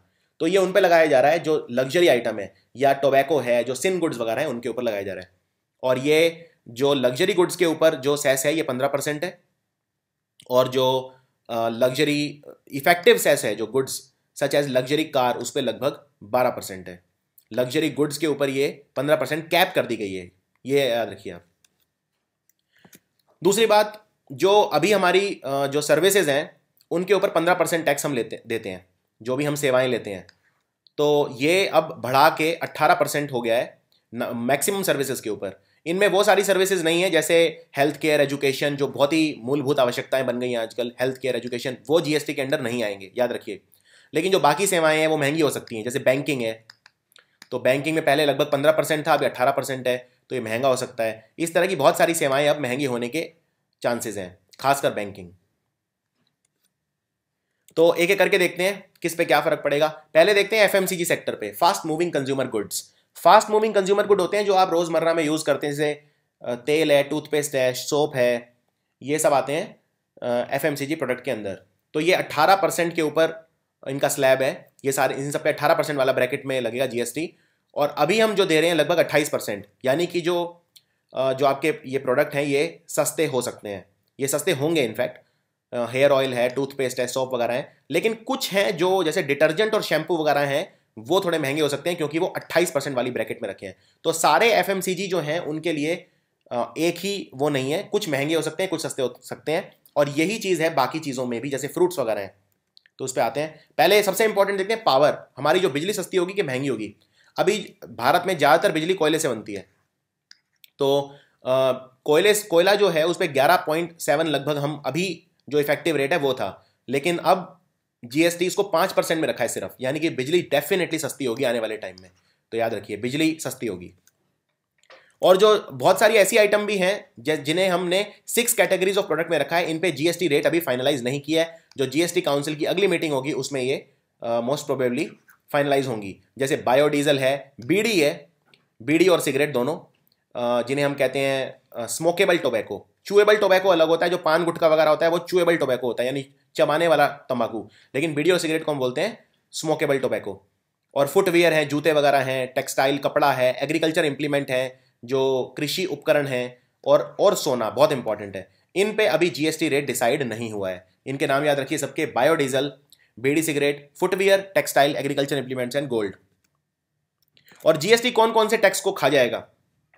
तो जीएसटी इन सबको रिप्लेस कर रहा है। सबसे पहले ये वो टैक्स हैं जो सेंटर जो है, यानी केंद्र लगाता है और केंद्र ही इकट्ठा करता है। जैसे सेंट्रल एक्साइज ड्यूटी नहीं लगेगी, अब duties of excise medicinal and toilet preparations नहीं लगेगी, एडिशनल ड्यूटीज ऑफ एक्साइज नहीं लगेंगी, additional duties of excise for textile and textile product and goods of special importance, additional duties of custom जिनको हम बोलते हैं सीवीडी, और special additional duty of custom जिन्हें बोलते हैं एसएडी, और सर्विस टैक्स, तो ये सब नहीं लगेंगे। और जो स्टेट वाले जो टैक्स हैं वो भी नहीं लगेंगे कुछ, जैसे स्टेट अपना वैट लगाता है, वैल्यू एडिड टैक्स बोलते हैं इसे। इसके अलावा सेंट्रल सेल टैक्स है, लग्जरी टैक्स, एंट्री टैक्स जो ऑल फॉर्म्स, एंटरटेनमेंट टैक्स है, अम्यूजमेंट टैक्स है, या एडवर्टाइजमेंट के ऊपर जो टैक्स लगता है, परचेज टैक्स लगता है लॉटरी के ऊपर, या जो शर्त लगती है बैटिंग, गैम्बलिंग, जुएबाजी पे लगता है, ये सारे टैक्स अब लगेंगे नहीं, इनकी बजाय सिर्फ जीएसटी लगेगा। और जो स्टेट है जैसा मैंने बताया, उनकी टैक्स लगाने की जो ताकत है उसको रिस्ट्रिक्ट जरूर किया गया है, लेकिन एबॉलिश नहीं किया गया, यानी वो उन पे प्रतिबंध लगाए गए हैं स्टेट्स पे कि वो अपने बेफालतू के टैक्स ना लगाएं, लेकिन उनकी इस ताकत को पूरी तरह से खत्म नहीं किया गया है। तो जीएसटी से जो कमाई कम होगी स्टेट्स की अब अगर कहीं पे, तो स्टेट अपने खुद के टैक्स लगा सकती हैं। ये एक जीएसटी का क्रिटिसिज्म है कि आपने स्टेट्स को क्यों अलाउ किया कि वो जीएसटी लगाए, ये this is one of the criticism. एक और क्रिटिसिज्म ये है जीएसटी का कि बहुत ही कॉम्प्लिकेटेड है। जैसे अब अगर मैं बात करूं लेट्स से फूड की, अब कुछ चीज़ें हैं जो फूड में महंगी हैं, कुछ सस्ती हैं, अब उसका हिसाब किताब रखना, उसमें पेपर वर्क और वो बहुत बढ़ जाएगा। तो ये भी याद रखना है। जैसे जो मीट है उसको अलग ब्रैकेट में रखा है, मछली को अलग में रखा है, जो मछली है उसे 5% वाली ब्रैकेट में रखा है हमने सिर्फ, लेकिन मीट को महंगे वाले में रखा है। तो बहुत ज़्यादा इसमें जो पेपर वर्क है, जो इसमें जो जिस तरह का जो एनालिटिक्स होंगे वो बहुत ज़्यादा इंपॉर्टेंट होंगे, उनको मैनेज करना एक अपने आप में चैलेंज होगा। अब बात करते हैं डिसइन्वेस्टमेंट की। डिसइन्वेस्टमेंट क्या होता है? देखिए दो चीज़ होती हैं। एक, आप कंपनी में जब निवेश करते हैं तो उसे बोलते हैं इन्वेस्टमेंट। तो कंपनी में निवेश करने का मतलब क्या होता है? मान लो एक कंपनी है 100 करोड़ रुपए की, 100 करोड़ की कंपनी है और मैं इसमें 1% खरीद रहा हूं। तो मैंने 1 करोड़ रुपए इन्वेस्टमेंट करी और कंपनी का 1% खरीद लिया। इसको बोलते हैं इन्वेस्ट करना, यानी निवेश करना। तो ये तो मैंने यहाँ पे कंपनी का स्टेक खरीद लिया, इसका मतलब मैंने स्टॉक में इन्वेस्ट करा है। स्टॉक जिसे शेयर भी बोलते हैं या इक्विटी भी बोलते हैं। मैंने कंपनी की 1% इक्विटी खरीद ली, ये भी बोल सकते हो। मैंने कंपनी के 1% शेयर खरीद लिए, ये भी बोल सकते हो। या मैंने कंपनी का 1% स्टॉक खरीद लिया, ये भी बोल सकते हो। स्टॉक, शेयर और इक्विटी एक ही बात होती है। लेकिन अगर कंपनी से मुझे पैसा वापस निकालना है, मतलब मैं कंपनी का स्टॉक, शेयर या इक्विटी बेच रहा हूं, अब मुझे 1% जो इस कंपनी का रखा हुआ है मुझे नहीं चाहिए, कोई मुझसे खरीद लो, यानी मैं क्या कर रहा हूं, डिसइन्वेस्टमेंट कर रहा हूं। उसे बोलते हैं डाइवेस्टमेंट या डिसइन्वेस्टमेंट। तो सरकार जो है ये बहुत ज्यादा कर रही है। अब जैसे आज तक के इतिहास में, जो सरकार के डिसइन्वेस्टमेंट के इतिहास में, यानी निवेश अपना वापस लेना, तो सरकार ने 2016-17 यानी जो अभी फाइनेंशियल ईयर 2017 भी खत्म हुआ 31 मार्च को, उसमें 46,247 करोड़, ये आज तक के इतिहास में सबसे ज्यादा है, इतना पैसा रेज करा है अपना स्टेक बेच के, यानी डिसइन्वेस्टमेंट करके। और इस साल का जो टारगेट रखा है इस फिस्कल का, यानी 2017-18 यानी फाइनेंशियल ईयर 2018, 1 अप्रैल 2017 से 31 मार्च 2018 तक, वो रखा है 72,500 करोड़। और इसके लिए बहुत कुछ बेचना पड़ेगा सरकार को। तो उन्होंने शुरुआत किससे करी है? अभी उन्होंने 1200 करोड़ रुपए रेज करा है। कंपनी है नाल्को, ये एक नवरत्न कंपनी है, याद रखिए, जो हमारे जो मंत्रालय है खदानों वाला, यानी मिनिस्ट्री ऑफ माइंस, उसके अंडर आती है ये company NALCO, national aluminium company limited. तो इसमें 9.2% सरकार ने अपना बेच दिया है और इसके बदले उन्हें मिला है 1200 करोड़ रुपए। अब सरकार का जो शेयर होल्डिंग है इस कंपनी में वो हो गया है 65.37%। याद रखिए एक बात, ये एक सरकारी कंपनी है। मिनी रतन, महारतन, नवरत्न, ये सब कौन सी कंपनी होती हैं? सरकारी कंपनी होती हैं। तो सरकारी कंपनी में सरकार जब अपना हिस्सा बेचती है तो किसी प्राइवेट कंपनी को बेचती है। सीधी सी बात है, कोई प्राइवेट कोई बेचेगी, सरकार अपने ही क्यों बेचेगी? क्योंकि सरकार को पैसा उठाना है। तो सरकार कभी भी 51% से कम नहीं करती, क्योंकि अगर 51% से कम कर दिया, मान लो सरकार ने अपना 100% है और किसी कंपनी को 52% स्टेक बेच दिया, तो फिर सरकार के पास बच गया 48%, तो वो कंपनी फिर सरकारी नहीं रही, क्योंकि जिसके पास 52% है प्राइवेट आदमी के पास, फिर वो प्राइवेट कंपनी हो गई। तो सरकार 51% तक ही डिसइन्वेस्टमेंट करती है। और नाल्को में अब सरकार का स्टेक बच गया है 9.2% बेचने के बाद 65.37%, यानी जो बाकी है वो किसी और के पास है। ये एक जनरली कंपनी नहीं होती, ये हजारों वो हो सकते हैं, कोई बड़ी ऑर्गेनाइजेशन हो सकते हैं। और जो डिसइन्वेस्टमेंट ये करता कौन है? इन्वेस्टमेंट, डिसइन्वेस्टमेंट ये करता है दीपम। ये पहले बना था 10 दिसंबर, इसे बोलते थे डिपार्टमेंट ऑफ डिसइन्वेस्टमेंट। पहले ये स्पेशली डिसइन्वेस्टमेंट के लिए रखा था डिपार्टमेंट। 10 दिसंबर 1999 को बना था और ये 2004 से, यानी बनने के 5 साल बाद, हमारा जो वित्त मंत्रालय उसके अंडर आ गया था, यानी मिनिस्ट्री ऑफ फाइनेंस के अंडर आ गया था। 2016 में इसका नाम पलट के रख दिया दीपम, यानी डिपार्टमेंट ऑफ डिसइन्वेस्टमेंट। पिछले साल इसका नाम पलट के रख दिया दीपम। डिपार्टमेंट ऑफ डिसइन्वेस्टमेंट को हमने रीनेम कर दिया department of investment and public asset management, in short Deepam. तो ये सारे तथ्य आप याद रख सकते हैं इसके बारे में। और इस साल का टारगेट कितना है, हमें कितना पैसा, यानी सरकार को बहुत कुछ बेचना है, अभी तो स्टार्टिंग ही हुई है। इनफैक्ट इस फिस्कल का ये पहला इनका डिसइन्वेस्टमेंट था, तो अभी तो साल शुरू ही हुआ है, तो बहुत कुछ बेचना पड़ेगा अगर 72,500 करोड़ का टारगेट पूरा करना है तो। अब एक कमेटी है दिनेश शर्मा कमेटी। दिनेश शर्मा कमेटी बनाई है क्रिप्टो करेंसीज के ऊपर, जो जिन्हें बोलते हैं डिजिटल करेंसी, से बिटकॉइन वगैरह सुना होगा आपने। तो दिनेश शर्मा कमेटी का काम ये है, देखिए रिजर्व बैंक ऑफ इंडिया को काफी कंसर्न्स थे कि जैसे बिटकॉइन है, ये है, इनमें लोग काफी इन्वेस्ट कर रहे हैं अब, तो इनकी सिक्योरिटी क्या स्टेटस क्या है, भारत में अगर ये आ गए तो किस तरह से हमारा जो सारा चेंज हो जाएगा सिस्टम, और इस तरह से। तो ये कमेटी, इस कमेटी का काम ये है कि भारत में ये चेक करो कि जो भी हमारी वर्चुअल करेंसी है या क्रिप्टो करेंसी है या डिजिटल करेंसी, जो भी कह लीजिए इन्हें, वो भारत में और ग्लोबली अभी उनका क्या स्टेटस है। भारत में वो अगर वो आएंगी तो कैसे आएंगी, उनके पीछे लीगल स्ट्रक्चर क्या है, उन पे कंज्यूमर प्रोटेक्शन के लिए क्या है, मनी लॉन्ड्रिंग तो कहीं उनमें नहीं हो जाती, ये सब चीजें चेक करो और हमें रिपोर्ट दो तुरंत 3 महीने के अंदर। तो इसके लिए बनाई है दिनेश शर्मा कमेटी। और बहुत सारी डिजिटल करेंसी हैं, जैसे बिटकॉइन है, लाइट कॉइन है, डार्क कॉइन है, पियर कॉइन है, डॉग कॉइन है, प्राइम कॉइन है। ये सब नाम याद रख सकते हैं आप डिस्क्रिप्टिव राइटिंग के लिए कि कौन कौन से डिजिटल करेंसी हैं। अब भारत का लाइसेंसिंग एक्सपो, ये भारत के अंदर होगा 20 से 21 अगस्त मुंबई के अंदर। और ये जो एक्सपो है भारत का पहला और सबसे इन्फ्लुएंशियल ब्रांड लाइसेंसिंग इवेंट है। भारत में जो लाइसेंसिंग प्रोसीजर है, लाइसेंसिंग वो इतना डेवलप्ड नहीं है, हमें उसकी पोटेंशियल को रियलाइज करना है। और जो लाइसेंसिंग इंडस्ट्री है वो $1 बिलियन इंडस्ट्री है एस्टिमेटेड, यानी लगभग आप कह सकते हैं 6200 करोड़ रुपए की इंडस्ट्री है ये। लेकिन उसकी जो मतलब अपॉर्चुनिटी बहुत है इसमें, पोटेंशियल बहुत है। तो इंडिया को डेवलप करना है अपना लाइसेंसिंग इकोसिस्टम, लाइसेंसिंग मैट्रिक्स, तो उसके लिए भारत कर रहा है ये इवेंट, जिसका नाम होगा इंडिया लाइसेंसिंग एक्सपो। मुंबई के अंदर होगा 20 से 21 अगस्त को। अब आते हैं एक बहुत ही ज़्यादा इंपॉर्टेंट चीज़ पे जिसको बोलते हैं prompt corrective action reserve bank of India द्वारा। ये आपसे इंटरव्यू में जरूर पूछेंगे कि भाई प्रॉम्प्ट करेक्टिव एक्शन क्या होता है। देखिए, प्रॉम्प्ट करेक्टिव एक्शन ये होता है, अब जैसे मैं आपको एक एग्जांपल देता हूं, दो बैंक जिनकी सबसे बुरी हालत है इस वक्त, एक तो है आईडीबीआई बैंक, एक है यूसीओ बैंक, राइट। एक और बैंक है वैसे इंडियन ओवरसीज बैंक, इसकी वैसे सबकी ही बुरी हालत है। बैंक ऑफ महाराष्ट्र बहुत ही बुरी हालत है। चलो दो दो सबसे जो खराब है इस वक्त वो हैं आईडीबीआई और यूसीओ। तो इनका एग्जांपल ले लेते हैं, industrial development bank of India और यूसीओ बैंक, जिसका हेडक्वार्टर कोलकाता में है, यूसीओ बैंक का। अब ये जो बैंक है ये इतने लॉस में चल रहे हैं, लगभग 15, आईडीबीआई बैंक में 15% के आसपास नॉन परफॉर्मिंग एसेट पहुंच गए हैं और यूसीओ में 13% के आसपास। तो क्या ये बैंक, अगर अगर आईडीबीआई बैंक बोलता है कि मैं अब 100 ब्रांचेस और इंडिया में खोलना चाहता हूं, तो क्या उन्हें रिजर्व बैंक ऑफ इंडिया खोलने दे? क्या वो और लॉस बनाने दे? नहीं। यानी कि बैंक्स के ऊपर एक लिमिट के बाद रिस्ट्रिक्शन, पाबंदी लगानी जरूरी है। देखिए, प्रॉम्प्ट का मतलब होता है जल्दी, ओके, जल्दी, शीघ्र, शीघ्र। करेक्टिव होता है मतलब हम किसी चीज को करेक्ट कर रहे हैं, ठीक कर रहे हैं, राइट। एक्शन लेना मतलब आप पता ही है, कोई हम कुछ काम करते हैं, यानी हमें शीघ्र ही किसी खराब चीज को ठीक करने के लिए एक्शन लेना है, उसे बोलते हैं प्रॉम्प्ट करेक्टिव एक्शन। और कौन लेता है? ये रिजर्व बैंक ऑफ इंडिया। सो अभी जो फाइनेंशियल हेल्थ है जो बैंक्स की, वो डिटेरियोरेट हो रही है, खराब हो रही है पिछले 3 सालों से, तो इसके लिए बैंक एक्शन ले रहा है। और एकदम से बैंक एक्शन नहीं लेता, यानी जो हमारा पीसीए फ्रेमवर्क है उसके 3 पायदान होते हैं। जैसे मैं आपको एक एग्जांपल देता हूं, जो पायदान 1 है वो ये है कि अगर 6% नॉन परफॉर्मिंग एसेट किसी बैंक के हो जाए तो भाई वो प्रॉम्प्ट करेक्टिव एक्शन 1। तो 1 में उतना स्ट्रिक्ट नहीं लेगा जितना 2 और 3 में लेगा। तो इस तरह के नॉर्म्स बना रखे हैं बैंक ने कि हम क्या क्या एक्शन लेंगे। तो उसमें 2 तरह के एक्शन होते हैं, एक मैंडेटरी और एक डिस्क्रिशनरी। मैंडेटरी मतलब हम वो लेंगे ही लेंगे, ये तो अनिवार्य है, ये तो बैंक के साथ हम करेंगे ही करेंगे। लेकिन डिस्क्रिशनरी होता है कि हम देखेंगे कि क्या सिचुएशन है, उसके हिसाब से क्या क्या हम डिस्क्रिशनरी अपना एक्शन ले सकते हैं।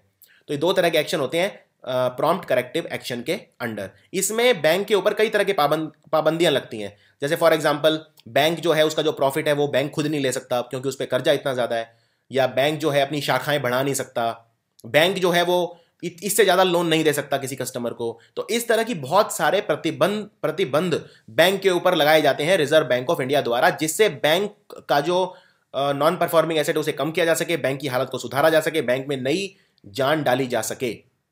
और प्रॉम्प्ट करेक्टिव एक्शन के अंडर एक चीज और है, जो रिजर्व बैंक ऑफ इंडिया है, जो बैंक का बोर्ड अपना डिसीजन लेता है उसको भी ओवर रूल कर सकता है, यानी फाइनल पावर रहेगी रिजर्व बैंक ऑफ इंडिया के हाथ में। और नए इसमें कुछ सुधार करें प्रॉम्प्ट करेक्टिव एक्शन। ऐसा नहीं है प्रॉम्प्ट करेक्टिव एक्शन पहले नहीं होता था, ये पहले भी होता था, लेकिन अप्रैल 1 2017 से लागू हुए हैं नए कानून, तो इसमें कुछ बदलाव किए हैं। और इसमें जो बैंक हैं उनको 31 मार्च जो पिछला भी गया, 31 मार्च 2017 पिछला फाइनेंशियल ईयर खत्म हुआ है, उनके जो भी उनके बैलेंस शीट वगैरह हैं, कौन सा बैंक किस लॉस में है, उसके हिसाब से रिव्यू किया गया है बैंक्स को कि किसके खिलाफ क्या एक्शन लेना है। और अभी ये प्रॉम्प्ट करेक्टिव एक्शन नया कब बनेगा? 3 साल, यानी जो नया प्लान बना है प्रॉम्प्ट करेक्टिव एक्शन में वो 3 साल के लिए लागू होगा। तो प्रॉम्प्ट करेक्टिव एक्शन जो है रिजर्व बैंक ऑफ इंडिया कब लेता है? जब लिमिट जो है वो ब्रीच हो जाती है, यानी जो रिस्क के थ्रेशोल्ड हैं वो ब्रीच हो जाते हैं, वो क्रॉस हो जाते हैं, यानी जब बैंक एक लिमिट से ज्यादा क्रॉस हो जाता है तब ये लेते हैं। और मैंने जैसा बताया 3 रिस्क थ्रेशोल्ड होते हैं इसके अंदर। तो जैसे पहला जो होता है वो 6% एनपीए होता है, या 12% ऑफ बैड लोन्स होता है, इस तरह से। तो इसमें जो थर्ड वाला है फॉर एग्जाम्पल, वो अगर नॉन परफॉर्मिंग एसेट 12% से ज्यादा हो जाए और अगर किसी बैंक का रिटर्न ऑन एसेट्स नेगेटिव में चला जाए 4 लगातार साल, तो उसे बोलते हैं थर्ड। मतलब बिल्कुल ही अब सारी हदें ही पार हो गई, क्योंकि प्रॉम्प्ट करेक्टिव एक्शन के अंदर भी 3 हदें होती हैं, 1 2 3। अगर तीसरी हद यानी 12% से ऊपर नॉन परफॉर्मिंग एसेट चले जाएं और नेगेटिव रिटर्न ऑन एसेट चला जाए 4 लगातार साल, तो अभी सिर्फ 2 बैंक है जिन पे ये कार्रवाई की गई है, एक तो आईडीबीआई बैंक और दूसरा यूसीओ बैंक। मैंने बता दिया ये दोनों बैंक बहुत खराब हालत में इस वक्त। और ये 2 बैंक जो हैं ये सेकंड थ्रेशोल्ड इन्होंने क्रॉस कर लिया था और थर्ड की तरफ जा रहे थे, लेकिन already reserve bank of India ने इंटरवीन किया। रिजर्व बैंक ऑफ इंडिया जैसे ही फर्स्ट ब्रीच होता है तब भी करेक्टिव एक्शन ले सकता है। और 2 तरह का एक्शन होता है, एक अनिवार्य जो लेगा ही लेगा, मैंडेटरी, और दूसरा होता है डिस्क्रिशनरी। तो मैंडेटरी में क्या क्या आता है? मैंडेटरी में आता है जैसे बैंक का जो प्रॉफिट है उसको पे रिस्ट्रिक्शन लगा दी, डिविडेंड जो बैंक को मिलता है उस पर रिस्ट्रिक्शन लगा दी, ब्रांच एक्सपेंशन यानी और शाखाएं नहीं खोल सकते, जो बैंक का डायरेक्टर है उसकी जो सैलरी है उस पर कुछ प्रतिबंध लगाए, ये सब मैंडेटरी है जैसे। लेकिन जो डिस्क्रिशनरी है उनमें होता है कि बैंक जो है उस पर कितना वो लोन देगा उस पर लिमिट लगा दी, या कितना डिपॉजिट लेगा उस पर लिमिट लगा दी, तो उनको कम कर सकता है रिजर्व बैंक। यानी बैंक इससे ज़्यादा डिपॉजिट एक्सेप्ट नहीं कर सकता उपभोक्ताओं से और इससे ज़्यादा उधार नहीं दे सकता। तो अभी ये दो हैं डिस्क्रेशनरी। सो अभी जो आईडीबीआई और यूसीओ पे लगाए हैं, अभी सिर्फ मैंडेटरी वाले लगाए हैं, डिस्क्रिशनरी वाले नहीं लगाए। यानी इन बैंक्स में लोन देने की और डिपॉजिट लेने की जो कैपेसिटी है उन पे कोई भी अभी प्रतिबंध नहीं लगा है। अब इसके आगे क्या? इसके आगे ये है कि जब प्रॉम्प्ट करेक्टिव एक्शन किसी चीज के खिलाफ ले लिया जाता है तो फिर बैंक ये एक्सपेक्ट करता है अब उस बैंक में इंप्रूवमेंट होगा। खैर ऐसा हर बार जरूरी नहीं है। फॉर एग्जांपल जुलाई 2015 में रिजर्व बैंक ऑफ इंडिया ने इंडियन ओवरसीज बैंक, उसके नॉन परफॉर्मिंग एसेट बहुत बढ़ गए थे, उस पर एक्शन लिया था, प्रॉम्प्ट करेक्टिव एक्शन लिया था, लेकिन कोई फर्क नहीं पड़ा। इंडियन ओवरसीज बैंक अब इतना ज़्यादा अभी उसके नॉन परफॉर्मिंग एसेट बढ़ गए हैं कि कोई फायदा नहीं है। इनफैक्ट मैं आपको बिल्कुल लेटेस्ट न्यूज़ बताता हूँ। 30 मई को रिजर्व बैंक ने कहा है 10 बैंक और हैं जिनके खिलाफ प्रॉम्प्ट करेक्टिव एक्शन लेने पे वो विचार कर रहा है और काफ़ी आगे बढ़ गया है। तो आने वाले आप देखेंगे 6 या 7 दिन में कोई आपको ऐसी न्यूज़ जरूर मिलेगी जब ना सिर्फ आईडीबीआई और यूसीओ बैंक बल्कि जो बाकी बैंक हैं उन पे भी प्रॉम्प्ट करेक्टिव एक्शन लिया जाएगा। अब बात करते हैं फॉरेन इन्वेस्टमेंट प्रमोशन बोर्ड। ये खत्म कर दिया गया है। ये क्या है? ये सब क्या होता है? फॉरेन इन्वेस्टमेंट, पहले तो ये देखते हैं एफडीआई क्या होता है। देखिए एफडीआई होता है जब कोई विदेशी कंपनी किसी दूसरे देश में पैसा लगाती है उसको बोलते हैं एफडीआई। ये एक कंपनी भी हो सकती है और कोई इंडिविजुअल व्यक्ति भी हो सकता है, और ये दूसरे देश के अंदर पैसा लगाता है तो उसको बोला जाता है फॉरेन डायरेक्ट इन्वेस्टमेंट। और एक चीज़ और, जब भी फॉरेन डायरेक्ट इन्वेस्टमेंट होती है तो उसमें जो कंपनी पैसा लगा रही है किसी देश में, वो कुछ ना कुछ उसमें ओनरशिप खरीदेगी, कुछ ना कुछ स्टेक जरूर खरीदती है, कुछ ना कुछ कंट्रोल जरूर लेती है, उसको बोलते हैं फॉरेन डायरेक्ट इन्वेस्टमेंट। 2 तरह का होता है, ग्रीन फील्ड, ब्राउन फील्ड। ये सब काफ़ी आसान है समझना, ग्रीन फील्ड, ब्राउन फील्ड। देख ग्रीन मतलब क्या होता है? हरा। जैसे आप कोई हरा नया पेड़ लगाते हैं तो ग्रीन फील्ड मतलब जब कोई कंपनी नया कोई बिजनेस शुरू करती है किसी देश में इन्वेस्ट करके, उस देश में जिसमें उसका हेडक्वार्टर नहीं है। तो क्योंकि एफडीआई का मतलब ही वही होता है, फॉरेन, यानी उस देश में उस कंपनी का हेडक्वार्टर नहीं होना चाहिए। मान लीजिए कोई अमेरिका की कंपनी है और वो भारत में 1,000 करोड़ रुपए का इन्वेस्ट कर रही है, एफडीआई डाल रही है, तो ये 1,000 करोड़ वो भारत में अगर कोई कंपनी है ऑलरेडी उसके अंदर भी डाल सकती है और इस 1,000 करोड़ से अपनी नया बिजनेस भी शुरू कर सकती है। अगर नया बिजनेस शुरू करती है तो उसे बोलते हैं ग्रीन फील्ड, एक तरह से नया पेड़ लगाने जैसा। और ब्राउन फील्ड मतलब होता है जब किसी ऑलरेडी कोई एग्जिस्टिंग कंपनी है उसमें वो कुछ हिस्सा खरीद रही है या उसमें इन्वेस्ट कर रही है, तो उसे बोलते हैं ब्राउन फील्ड इन्वेस्टमेंट। अब दोनों के अपने फायदे नुकसान है वैसे ग्रीन फील्ड ब्राउन फील्ड के। जैसे ग्रीन फील्ड में क्या होता है, जब बिल्कुल ही नया वेंचर आप लगा रहे हो तो जो कंपनी के अपने मोटिव्स होते हैं, जो उनके एम होते हैं, उनके हिसाब से वो कर सकती है, कोई इंटरफेरेंस उसमें नहीं होता। लेकिन अगर ऑलरेडी किसी कंपनी में या उसमें वो लगा रही है पैसा ब्राउन फील्ड में, तो फिर जो पुरानी कंपनी है उसका जो नया डिज़ाइन है उससे हो सकता है वो कंपेटेबल ना हो, तो उसमें कुछ इश्यूज हो सकते हैं। तो ग्रीन फील्ड और ब्राउन फील्ड के अपने फायदे और नुकसान हैं। ब्राउन फील्ड में एक फ़ायदा ये भी हो सकता है कि जिस कंपनी में पैसा लगा रही है उसके पास अपनी एक्सपर्टीज़ है, तो information sharing, mutual cooperation possible है। ग्रीन फील्ड में क्योंकि ऑलरेडी नया वेंचर लगा रही है कंपनी, तो वो अपने आप पे ही निर्भर करेगी। अब 2 तरह के रूट होते हैं। एक होता है ऑटोमेटिक रूट। ऑटोमेटिक रूट होता है जब आप किसी देश में पैसा लगा रहे हैं तो आपको रिजर्व बैंक ऑफ इंडिया, सरकार की परमिशन नहीं चाहिए, आप आइए पैसा लगाइए, वो है ऑटोमेटिक रूट। और अभी ऑटोमेटिक रूट से इंडिया में 90% इन्वेस्टमेंट ऑटोमेटिक रूट से ही हो रहा है, यानी ऑटोमेटिक रूट बहुत बढ़ गया है। इसका मतलब ये है सरकार ने जो पॉलिसीज हैं वो काफ़ी लिबरल कर दी हैं। लिबरल मतलब उदार, बहुत ज़्यादा स्ट्रिक्ट नहीं है। और ये इसलिए करा है जिससे ईज ऑफ डूइंग बिजनेस को प्रमोट करने के लिए, दुनिया में हमारा जो पोजीशनिंग है इस वक्त इकोनॉमी को लेके है, तो सरकार का पूरा फोकस ये है इकोनॉमी को कैसे मजबूत करें, तो उसके लिए इन्वेस्टमेंट चाहिए। तो सरकार पूरी कोशिश ये कर रही है कि बस एफडीआई को जितना ज़्यादा लिबरल हो सके उतना बनाओ, उतना उदार बनाओ। तो ऑटोमेटिक रूट होता है जब किसी की परमिशन नहीं चाहिए, कंपनी को इंडिया में आए और इन्वेस्ट करे। और एक होता है गवर्नमेंट रूट, यानी इसे बोलते हैं अप्रूवल रूट। अप्रूवल रूट का मतलब होता है आपको परमिशन चाहिए, सरकार की परमिशन चाहिए इस रूट से पैसा लगाने के लिए। तो जो थोड़े से संवेदनशील सेक्टर होते हैं, जैसे डिफेंस है, ये सब सेक्टर होते हैं, इनमें सरकार की परमिशन जरूरी होती है। अब आप ये तो नहीं चाहेंगे कि कोई देश आके हमारे डिफेंस में इन्वेस्ट कर दे ऐसे ही, तो वो सुरक्षा कारणों की वजह से जरूरी है। तो इस तरह कई सारे सेक्टर हैं जिनमें ऑटोमेटिक रूट है, कई सारे हैं जिनमें गवर्नमेंट रूट है। फॉर एग्जाम्पल कुछ आपको सेक्टर बताता हूं जिनमें 100% एफडीआई अलाउड है ऑटोमेटिक रूट से, यानी सरकार की परमिशन जरूरी नहीं है। जैसे कृषि है, एग्रीकल्चर है, जिससे हम एग्रीकल्चर को बढ़ावा दे सकें। एयरपोर्ट है, दोनों ब्राउन फील्ड भी और ग्रीन फील्ड भी, दोनों तरह के उसमें पॉसिबल है ये। फार्मा कंपनी, लेकिन सिर्फ ग्रीन फील्ड, याद रखिए। फार्मा में दवाइयों के जो सेक्टर है उसमें 100% एफडीआई है, लेकिन सिर्फ ग्रीन फील्ड में है, ब्राउन फील्ड में नहीं है। प्लांटेशन सेक्टर है, एग्रीकल्चर एंड प्लांटेशन सेक्टर, या जो हम ऑयल और नेचुरल गैस एक्सप्लोर करते हैं समुद्रों के नीचे या पहाड़ों के अंदर या वहाँ पे, तो उसमें भी 100% एफडीआई है। और ये कुछ है अप्रूवल रूट है जिनमें सरकार की परमिशन चाहिए, जैसे डिफेंस है, सैटेलाइट, प्रिंट मीडिया है, बैंकिंग है, टेलीकॉम है। तो और भी हैं, ये लिस्ट एग्जॉस्टिव नहीं है, और भी हैं, लेकिन ये कुछ मेन है। Defence, satellite, print media, banking और टेलीकॉम, इनमें सरकार की परमिशन चाहिए, अप्रूवल रूट। अब फॉरेन इन्वेस्टमेंट प्रमोशन बोर्ड है क्या? अब अगर किसी कंपनी को अप्रूवल लेना है तो कौन देगा? मान लीजिए, देखिए फॉरेन इन्वेस्टमेंट प्रमोशन बोर्ड का जो काम है वो कौन से रूट में होगा? अप्रूवल रूट में होगा या ऑटोमेटिक रूट में होगा? तो ऑफ कोर्स अप्रूवल रूट में होगा। ऑटोमेटिक में तो परमिशन की जरूरत ही नहीं है, तो हमें किसी बोर्ड की आवश्यकता नहीं है। लेकिन अप्रूवल रूट के अंदर जो क्लियरेंसेस देगा इन्वेस्टमेंट को, वो कौन देगा? Foreign investment promotion board. और अब इसे खत्म कर दिया है सरकार ने, अब इसका काम ही नहीं है। तो ये बेसिकली ये था कि अगर कोई कंपनी एफडीआई भारत में लेके आती है तो उसको क्लियरेंसेस देता था, सिंगल विंडो क्लियरेंसेस। और ये एक इंटर मिनिस्ट्रियल बोर्ड है, यानी बहुत सारी मिनिस्ट्रीज इसमें मिलकर काम करती हैं। और ये आता है मिनिस्ट्री ऑफ फाइनेंस के under, department of economic affairs, ministry of finance के अंडर आता है फॉरेन इन्वेस्टमेंट प्रमोशन बोर्ड। अब इसमें आप देख सकते हैं इंटर मिनिस्ट्रियल का मतलब क्या होता है, यानी बहुत सारी मंत्रालय काम करते हैं। जैसे एफआईपीबी में कौन कौन होता है? इसमें सेक्रेटरी है to government, department of economic affair, ministry of finance, ये उसका चेयरपर्सन होता है। और secretary to government, department of industrial policy and promotion, यानी डीआईपीपी का जो सेक्रेटरी टू गवर्नमेंट है, मिनिस्ट्री ऑफ कॉमर्स और इंडस्ट्री के अंडर आता है डीआईपीपी, उसका सेक्रेटरी होता है।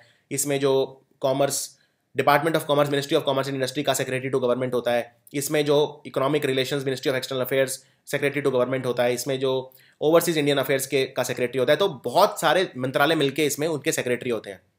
अब जो एफआईपीबी है, ये अगर 5,000 करोड़ रुपए तक कोई कंपनी इन्वेस्ट कर रही है तो उसमें एफआईपीबी अपना अप्रूवल देता था।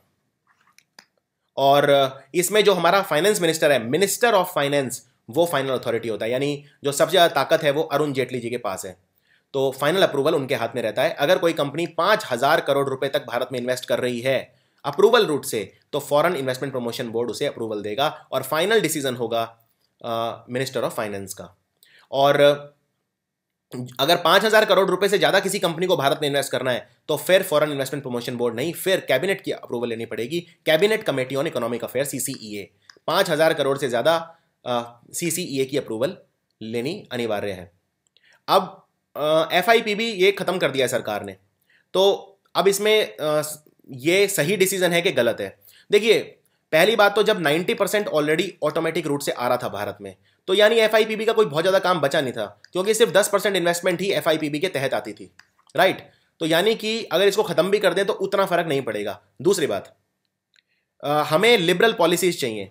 लिबरल पॉलिसी मतलब कंपनियों को ज्यादा से ज्यादा ये अच्छा लगे कि हम भारत में इन्वेस्ट कर रहे हैं। रेड टेप, लाल फीताशाही कम होनी चाहिए, डॉक्यूमेंट प्रोसीजर कम होने चाहिए। अब अगर एफआईपीबी है, इसमें कंपनियों के जो डॉक्यूमेंट हैं वो स्कैन होंगे, वो उन पर ये डिसीजन लेंगे, तो उसमें बहुत ज़्यादा टाइम वेस्ट होता था, तो उस समय भी टाइम लगता था।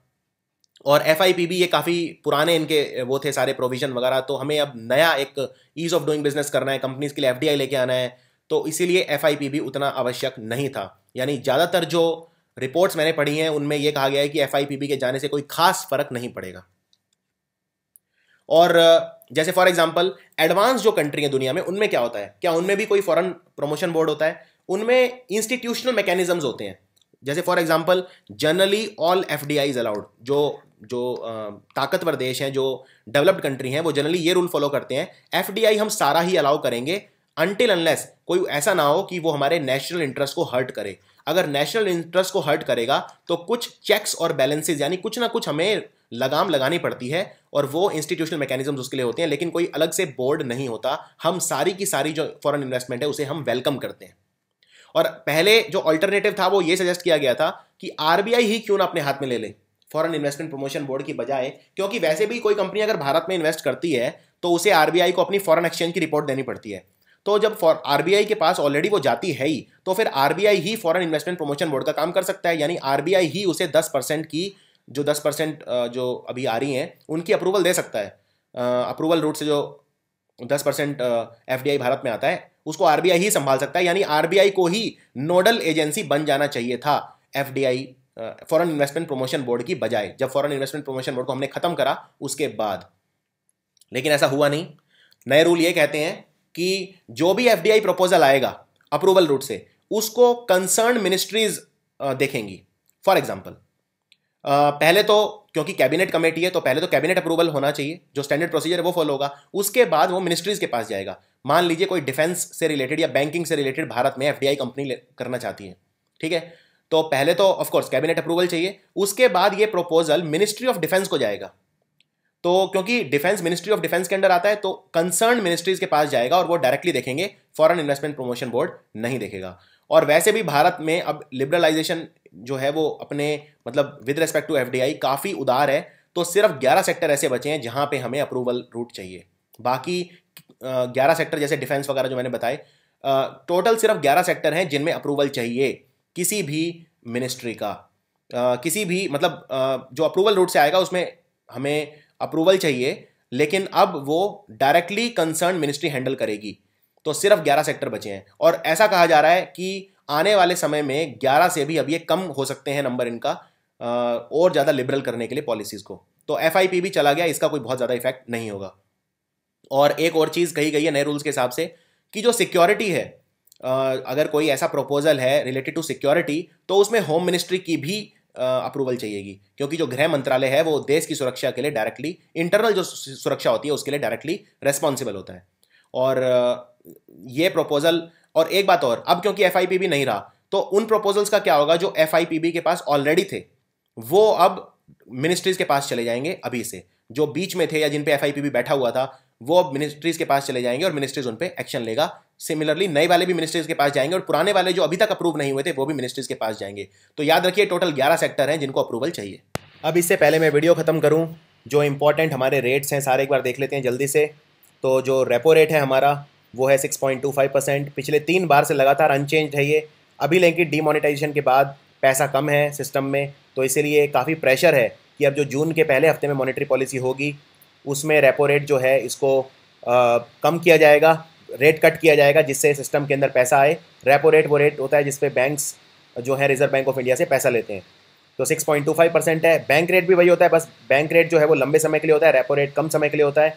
और रेपो रेट इस वक्त है 6.25%, बैंक रेट है 6.5%। रिवर्स रेपो रेट उल्टा होता है, इसमें आरबीआई बैंक से इंटरेस्ट पे लोन लेता है तो वो है 6%। मार्जिनल स्टैंडिंग फैसिलिटी है 6.5%, इसमें अगर ओवरनाइट लैंडिंग की जरूरत पड़ती है किसी बैंक को तो 6.5%। कैश रिजर्व रेशो एक तरीका होता है जिसमें हम सिस्टम में पैसा कम करता है आरबीआई, इसमें 4% बैंक्स को जो धन है वो आरबीआई के पास रखवाना होता है। 4% है, ये 2013 से ही अनचेंज्ड है। और स्टैट्यूटरी लिक्विडिटी रेशो है जिसमें बैंक्स को गवर्नमेंट सिक्योरिटीज़ में इन्वेस्ट करना होता है, तो ये है 20.50%। तो ये सारे के सारे रेशो काफ़ी इंपॉर्टेंट हैं और आपको याद रखने हैं। और हर 2 महीने में एक बार आरबीआई मॉनेटरी पॉलिसी रिव्यू करता है, जो मॉनेटरी पॉलिसी कमेटी के द्वारा होता है, जिसमें 3 member reserve bank of India से और 3 मेंबर सरकार की तरफ से होते हैं। और ये हमारे कुछ टारगेट हैं, जैसे हमारा जो मीडियम टर्म टारगेट है रिटेल इन्फ्लेशन का वो 4% है, और जो हमारा इन्फ्लेशन प्रोजेक्शन है वो कितना है, तो ये जो 2017-18 जो साल शुरू हुआ है इसके शुरू के 6 महीने में 4.5%, और आखिर के 6 महीने यानी कि जो आखिरी 6 महीने हैं अक्टूबर नवंबर दिसंबर जनवरी फरवरी और मार्च अगला, वो 6 महीने उनके लिए 5% है। ये है हमारा इन्फ्लेशन का प्रोजेक्शन, इतना इन्फ्लेशन हमारा प्रोजेक्ट हम कर रहे हैं। और जो ग्रॉस वैल्यू एडेड है जीवीए ग्रोथ प्रोजेक्शन वो हमारी अनचेंज्ड है इस साल के लिए, इस फिस्कल के लिए, फाइनेंशियल ईयर 2018 के लिए 7.4%। तो ये था भाग 2 मई के बैंकिंग अवेयरनेस वीडियो का। तो ये वीडियो आपको कैसा लगा आप कमेंट्स में लिख के बता सकते हैं। ये वीडियो इंग्लिश में भी उपलब्ध होगा अब से 1 घंटे के बाद। Thank you for watching.